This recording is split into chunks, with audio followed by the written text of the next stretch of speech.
베드로전서 3장 16절 새번역입니다.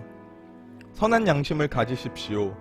그리하면 그리스도 안에서 행하는 여러분의 선한 행실을 비방하는 사람들이 여러분을 비방한 그 일로 부끄러움을 당하게 될 것입니다. 아멘. 오늘 본문이 쓰여진 시대의 교회는 극심한 박해와 고난을 겪었던 상황이었습니다. 그리스도인이라는 이유로 트러블이 생깁니다.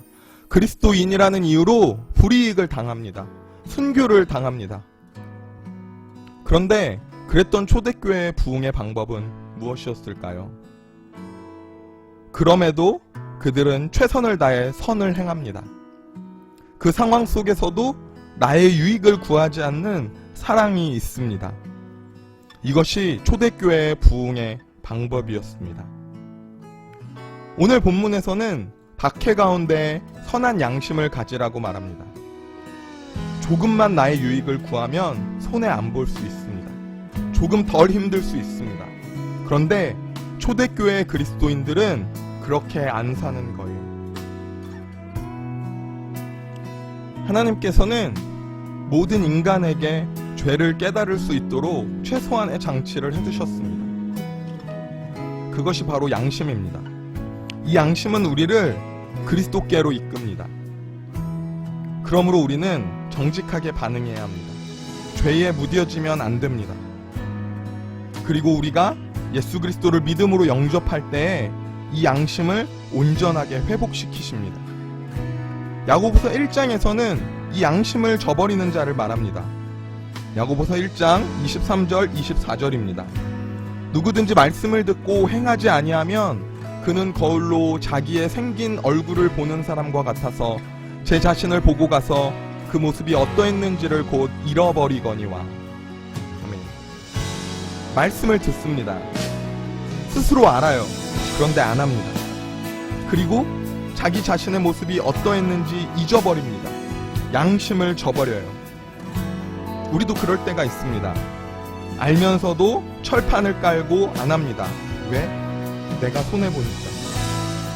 그리고 있습니다. 내가 말씀을 들었지만 뭘 잘못했는지도 알지만 자기를 합리화하면서 양심을 저버리는 것입니다.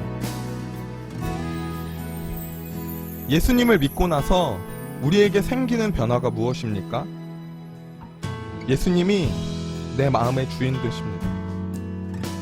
이것은 우리의 영혼 깊은 곳으로부터의 변화입니다. 베드로전서 3장 21절을 계속해서 읽어드리겠습니다. 물은 예수 그리스도께서 부활하심으로 말미암아 이제 너희를 구원한 표니 곧 세례라. 이는 육체의 더러운 것을 제하여 버림이 아니요 하나님을 향한 선한 양심의 간군이라. 아멘. 세례는 죄사함을 상징합니다. 우리의 죄가 예수님의 십자가의 은혜로 용서받았습니다. 이제는 예수님의 제자로 하나님의 자녀로 살겠습니다 라는 의미입니다. 그런데 그것으로 변하는 것은 육체의 변화가 아니라고 말씀합니다. 내 모습이 천사처럼 변하는 것이 아니에요. 예전에는 가난했는데 예수님 믿고 부자가 되는 것도 아닙니다. 우리가 예수님을 믿음으로 변화되는 변화는 하나님을 향한 선한 양심의 간구라고 말씀합니다. 이전에는 내 결정이, 내 선택이 내 유익과 내 욕심, 내 뜻이었습니다.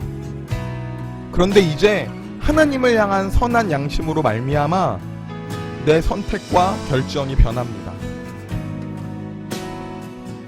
우리들이 이 선한 양심을 간구하기를 소원합니다. 양심 없는 자가 아니라 하나님 주신 마음이 나의 삶의 열매로 나타나기를 소원합니다. 그런데 착각하기 쉽습니다. 무엇이 선한 양심일까요? 무엇이 예수님이 주신 마음일까요? 우리는 어떤 선택을 해야 할까요? 고린도전서 10장 23절 24절 말씀입니다. 모든 것이 가하나 모든 것이 유익한 것은 아니요 모든 것이 가하나 모든 것이 덕을 세우는 것은 아니니 누구든지 자기의 유익을 구하지 말고 남의 유익을 구하라. 아멘. 무엇이든지 선택할 수 있습니다. 시장에 파는 우상의 고기를 먹어도 되고 안 먹어도 됩니다. 사도 바울은 그렇게 자유했습니다. 하지만 사도 바울의 선택의 이유는 덕을 세우는 것, 내 유익이 아니라 남의 유익이었습니다. 우리는 결국 내 유익에 따라 선택하고 행동할 때가 많습니다. 말씀을 보고 기도했다고 마치 그것이 하나님의 뜻인 것처럼 스스로를 속입니다. 여러분, 우리의 모습을 돌아보며 선한 양심으로 하나님 앞에 서기를 원합니다. 또 서로를 섬기기를 원합니다. 선한 행실은 선한 양심에서 출발합니다. 사랑도 선한 양심에 근거합니다. 여러분, 우리의 예배도 선한 양심으로 하나님이 기뻐하시는 예배로 드려지기를 원합니다. 마지막으로 베드로전서 12장 2절 말씀 읽겠습니다. 새번역입니다. 여러분은 이방 사람 가운데서 행실을 바르게 하십시오. 그렇게 해야 그들이 여러분더러 악을 행하는 자라고 욕하다가도 여러분의 바른 행위를 보고 하나님께서 찾아오시는 날에 하나님께 영광을 돌릴 것입니다. 아멘. 우리의 모습을 통해 하나님께서 영광 받으시기를 소원합니다.